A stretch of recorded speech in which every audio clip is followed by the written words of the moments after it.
Chidima went to the bathroom, collected the dark red fluid from her body, and returned to the kitchen. With a shaking hand, she poured the period blood into the bubbling pot of soup. She stirred it in. The red oil and the red blood mixed until they were one. She whispered the incantations the Baba had taught her.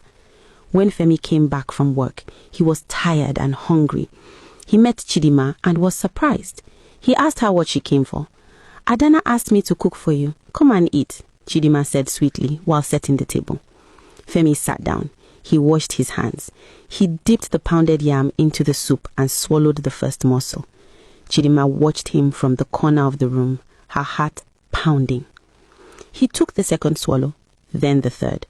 He didn't notice any strange taste. The spices covered it all. He licked his fingers.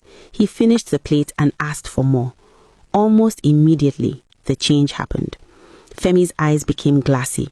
He looked at Chidima, but not with the annoyance he usually had. He looked at her with a strange, intense hunger.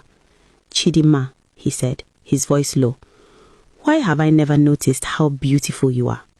Chidima smiled. It had worked. That night, Femi didn't sleep in the master bedroom. He slept in the guest room where Chidima was staying. He clung to her like a child clinging to a mother. He told her he loved her. He told her Adana was nothing compared to her. When Adana returned 2 days later, she walked into a war zone. She expected a hug, but Femi looked at her with pure, unprovoked hatred. The juju had twisted his mind. He now saw Adana as an enemy, an obstacle between him and Chidima. "Why did you come back?" he muttered, his eyes dark. Adana was confused. That night, the violence escalated to a level Adana had never seen.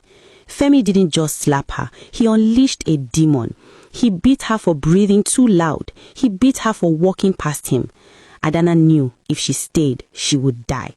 She crawled out of the house in the middle of the night, bruised and terrified. She drove straight to the one person she trusted, Chidima. Adana banged on Chidima's door, crying. Chidima opened the door and saw Adana's broken face. "He has changed, Adon. I don't know what happened. He hates me."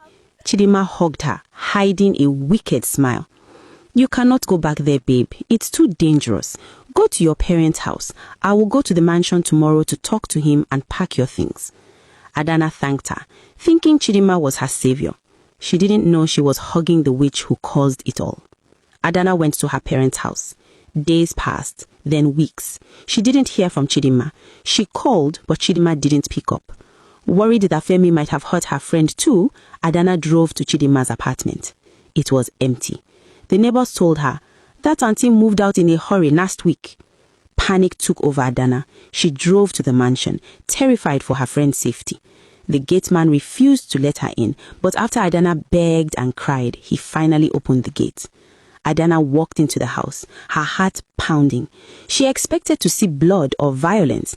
Instead, the house smelled of delicious stew. She walked into the kitchen and froze. There was Chidima, her best friend, her sister. Chidima was wearing Adana's silk robe. She was stirring a pot of soup, humming a song, looking like the woman of the house. "Chidima," Adana whispered, her voice trembling. Chidima turned around. Their eyes met. You live here?" Adana stuttered. "You said you were going to help me." "I did help you," Chidima smirked. "I helped you leave a marriage you couldn't handle. You left a vacancy, babe. I filled it." Before Adana could scream, Femi walked in. The spell had him completely. He didn't even look at his wife. He walked past Adana, kissed Chidima on the cheek, and then turned to Adana with dead eyes. He grabbed Adana's arm and threw her out of the kitchen, tossing her bag onto the driveway. "Don't come back here," Femi warned. Adana looked at Chidima one last time. Chidima just sipped water and turned her back.